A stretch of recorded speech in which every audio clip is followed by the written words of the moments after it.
I've had a few people recently ask me about starting a podcast. I wanted to share that we use Buzzsprout. I love them. I am not techie, and it has been a wonderful experience. The other thing I like about Buzzsprouts is they get your show listed in every major podcast platform. Another cool thing is they have this really great looking podcast website that you'll get when you join them, audio players that you can drop into other websites, detailed analytics so you can see how people are listening, some great tools to promote your episodes, and just so much more. Podcasting really isn't that difficult if you have the right partners, and the team at Buzzsprout is passionate about helping you succeed. So if you're thinking about starting a podcast, check out Buzzsprout. You can click the link in the show notes, and that lets them know that we sent you. You're going to get a $20 Amazon gift card if you sign up for the paid plan, and then that also helps support our show. Thanks in advance, and start your podcast soon. Hi, I'm Curious Cass, and this is Curiosity Junkie. Today's guest is an award-winning author, storyteller, and neuroeducation activist. Please welcome Marc Clark to the show. Hi, Marc. How are you? I'm excellent today. Well, I found you through Insight Timer, and I think we were just meditating at the same time. We started saying hi, and then I realized that you were an author of children's books. I got mine just the other day. I was so excited. I can't tell which way that's going. So I have these two. Couple of them, yes. Yes. And I was so excited that you were open to coming on and talking about writing and children's books. And so let's just dive in. Okay.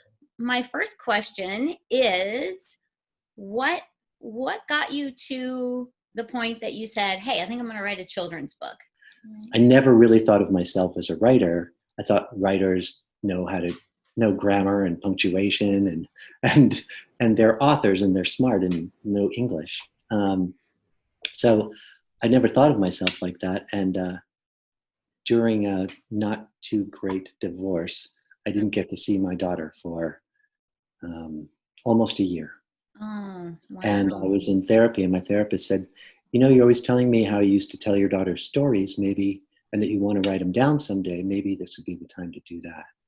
And so I did, and it was exactly right because it made me feel like I was closer to her. I put in stuff about her without it being about her, and I took her friends' names and put them in as other princesses, and I ended up writing 11 different stories. And so I took this moment when my daughter was 6 years old, and she started her first day of first grade. And I have to tell you, my daughter, Taylor, she's like the happiest little girl in the entire world. She's still incredibly happy. And she'd like sing and dance all the time and run around. And she came home from her first day of first grade and was upset. And I went, Taylor, what's wrong? You love school. You love being around kids and teachers. She goes, yeah, but they're making me learn all day. She started crying. And so she really didn't want to go to school. She didn't get it.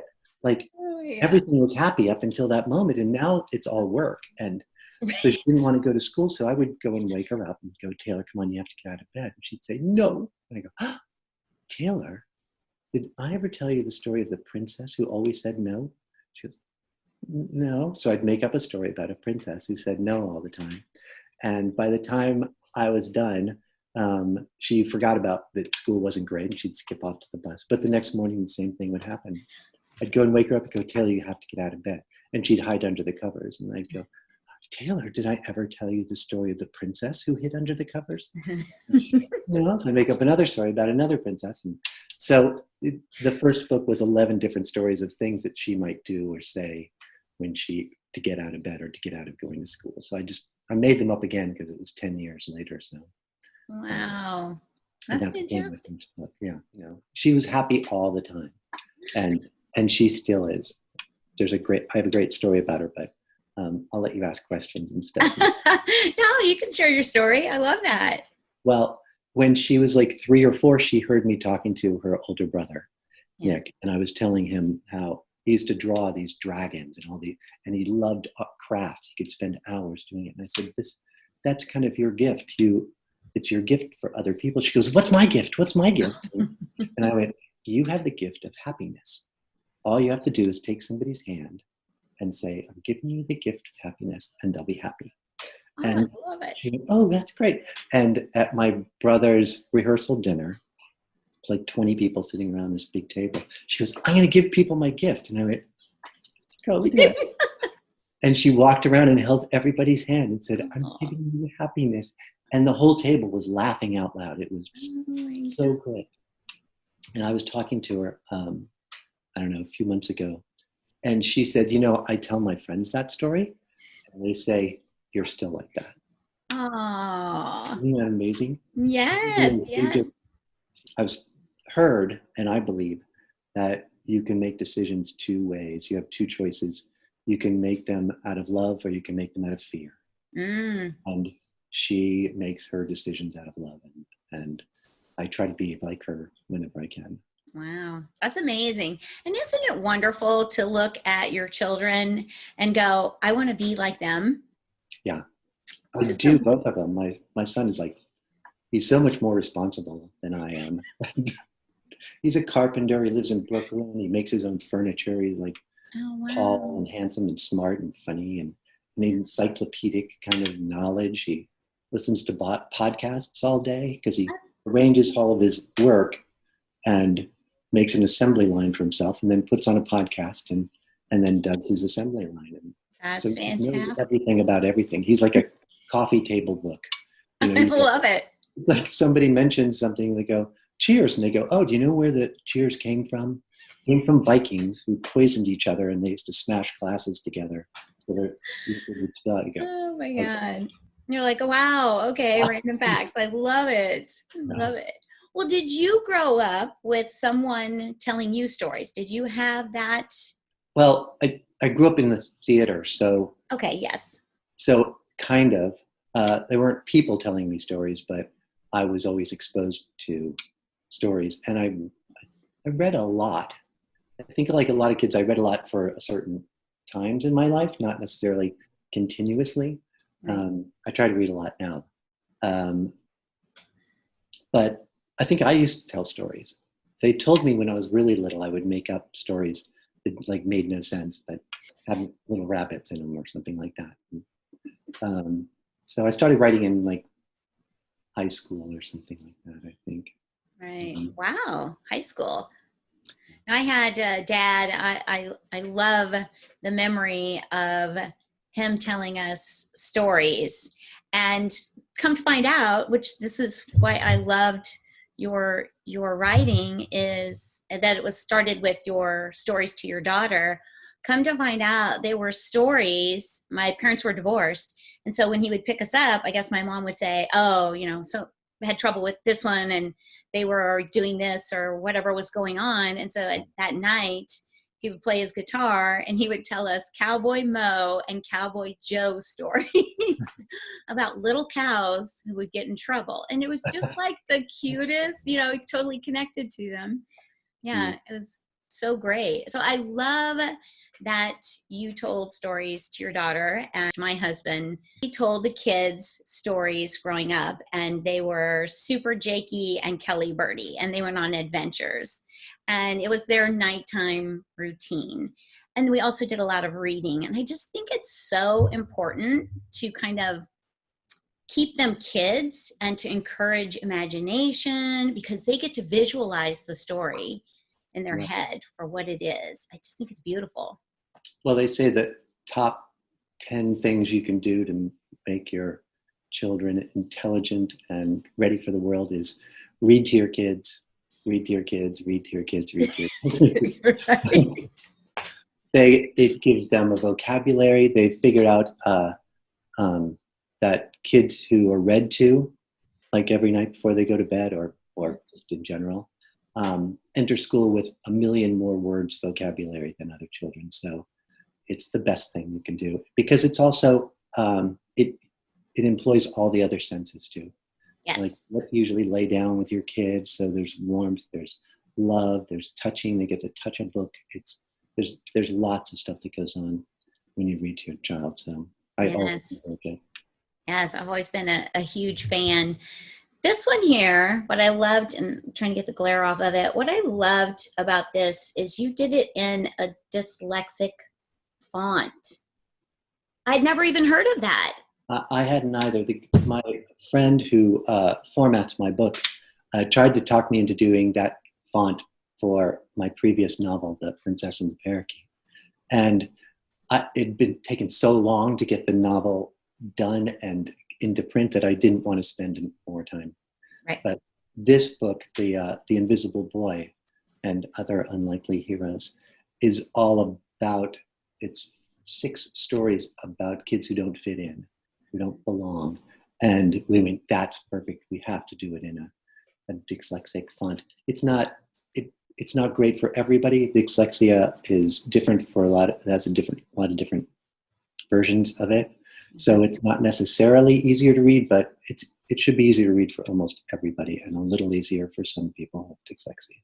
Yes, I thought that was Yeah. I thought it was beautiful. Well, when I first opened it, I was like, well, that's an interesting font. And then I was looking at the back and I'm like, oh, open dyslexic font. How fantastic. Because I was a reading teacher for a few years when my kids were little. And I always thought there are kids that are still struggling with dyslexia, and we didn't have tools really for them to. I was a para, so I didn't have the tools to really help them, and they're frustrated, and the teachers get frustrated, and some of them don't even know they have it. Right. It's just I think it's a beautiful thing that it's even available. Like I think that's Henry Winkler writes a lot of books with I can't remember her name right now, sorry.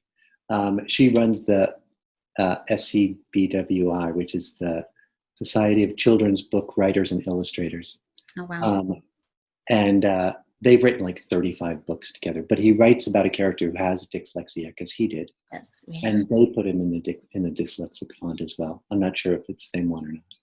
Right. No, I think it's great. So your stories, as I was reading the back of this, I'm dying to know, are you characters in any of these stories? Do you feel the misfit connection that you write about? Oh yeah. Yes. I tell people that I should always go back and read my own stories, because most of the answers to what I'm dealing with in life are there. And you'd think a book with 11 princesses in it would really not have a lot to do with me. You go, but they do. There's like one about being selfish. There's one about saying no to stuff. There's one about putting stuff off for another day. There's one about sitting back and not really joining life and stuff. So I think ultimately everything's about me. That they say that if you want to know a writer's darkest secrets, they're plainly laid out on every page of his book.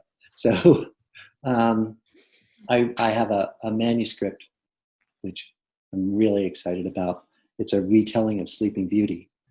Oh wow. And when Sleeping Beauty is awakened after 100-year sleep, all of her muscles have atrophied, so she can't speak and she can't control her muscles. And she somehow shares the dreams of this girl who wakes up in modern times from a coma, and she has cerebral palsy and she can't speak or control her muscles. So they share each other's dreams, and they share each other's problems and challenges, but one in a fairy tale and one in real life. And I went, well, what could 2 princesses with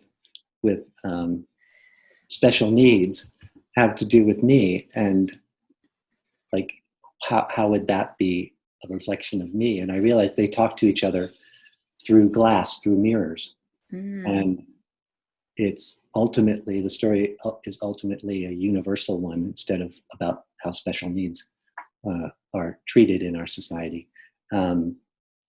It's about, unless you look in the mirror and see a princess, or unless a princess looks in the mirror and sees the girl she most admires in the world, then you're not looking through glass correctly. You're not using the mirror right. Unless you see the best, Right. you're looking through other people's version of you. Right. And that's a great universal message. Boys, girls, grown-ups. Yeah, I didn't even realize it until I finished it and went, what does this have to do with me, really? Or how can this be about me? Because I wrote it for my niece who has cerebral palsy.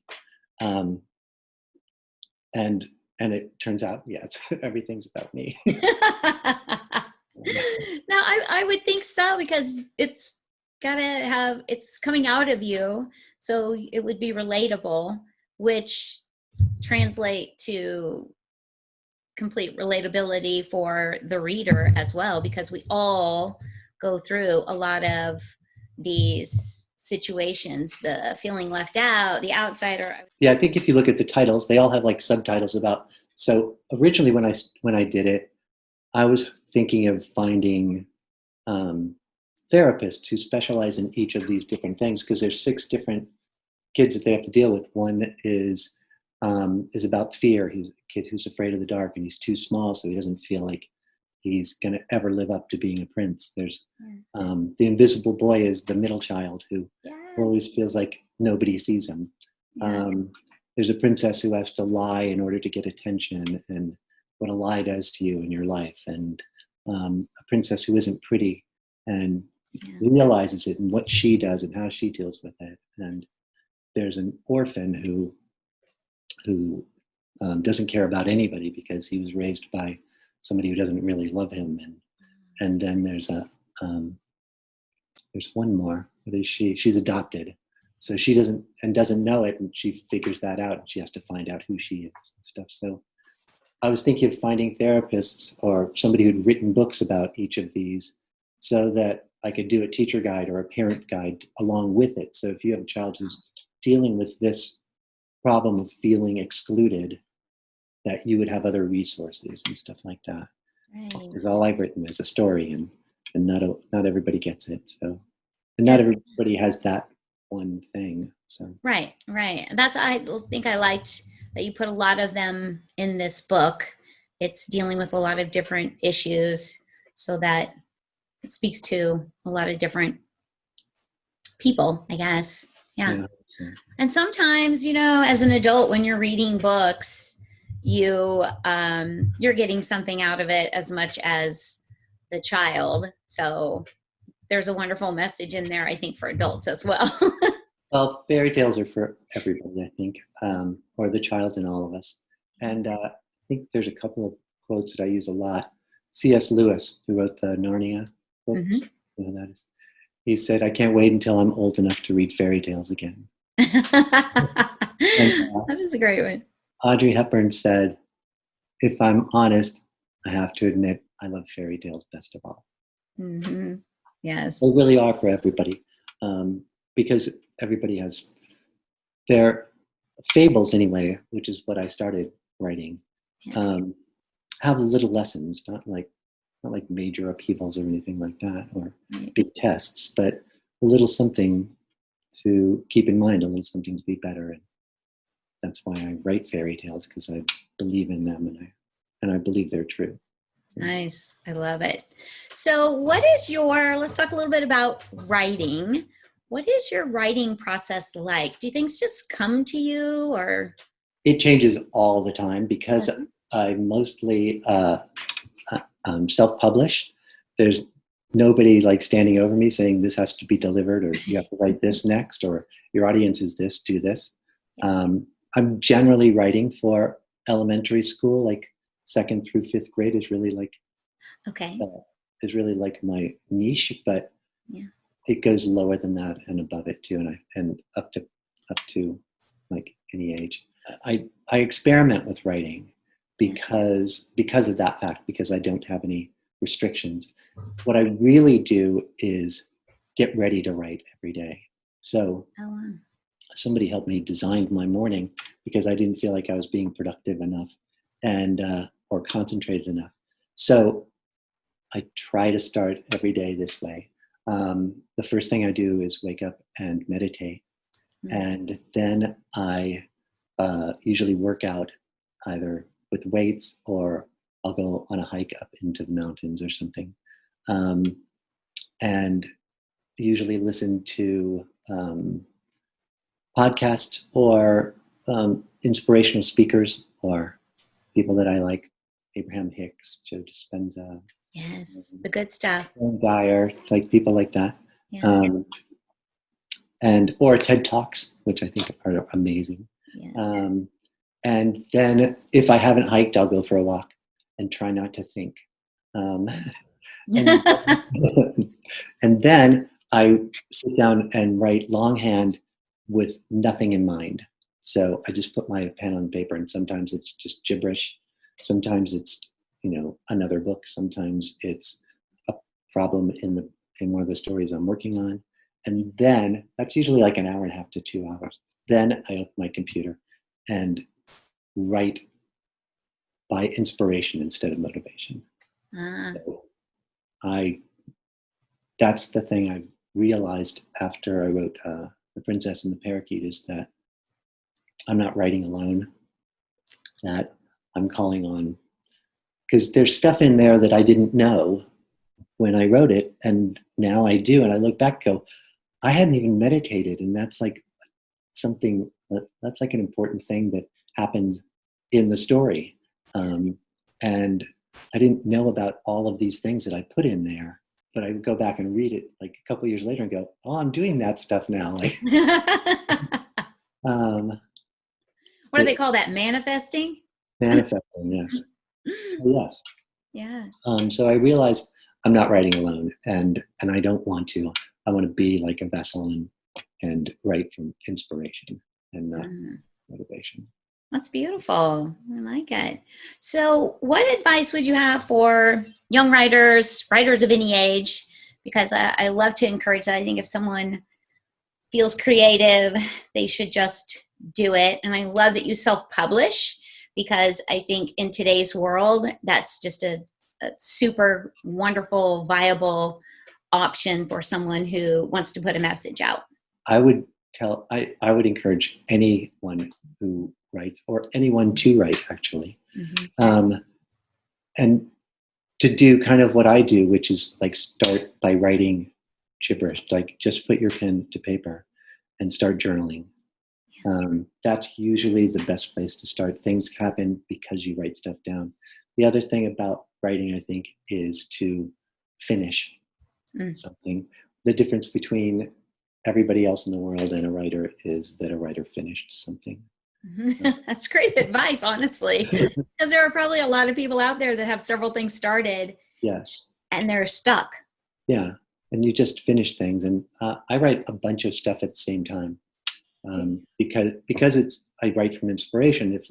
If this isn't really doing it for me, then I put in, or I put out into the universe that here's the problem I'm trying to, because I make problems for myself, or whatever my influence is making problems for me to solve that. And that's how to tell a simple story. You have somebody that's endearing, that you would like right away. Give them an impossible dream, have them fail at their dream a few times, and then give them a solution from heaven. I love it. That's great. Great advice. Thanks for sharing that. Now I don't have to do my workshop. Exactly. But it's so much fun to do. Like they come up with the best stuff. Fantastic. Okay, so someone should go to your workshop. So let's talk a little bit about how everybody can connect with you, because I think that's important, and where they can pick up copies of your children's stories. Everything's on Amazon, but I like people to go to my store. And also 2 of my books, The Royal Fables, all of the money from that goes to a pediatric cancer foundation called Ready or Not Foundation. And it supports children's cancer research and awareness at Texas Children's Hospital in Houston. Okay. So yeah, I did see that, and I wanted to make sure we brought that up, because I love that you're connected to such a beautiful charity. Yeah, it's so if you buy it on Amazon, they keep most of the money, and instead I'd rather all the money go to the foundation, because they double it and send it along to the hospital. So, and the Princess and the Parakeet book you have, a certain amount of that Yes, a few dollars from that book goes to another pediatric cancer foundation called Brooks Blossoms, named after the little girl who asked me to write the story. She was 7 at the time, I think. 7 or 8, yeah. I met her through the Royal Fables. Because I went to the Texas Children's Hospital cancer centers and talked to kids and asked them to come up with a title for a prince or a princess story. And I picked 5 of them, and then I wrote the stories based on their titles.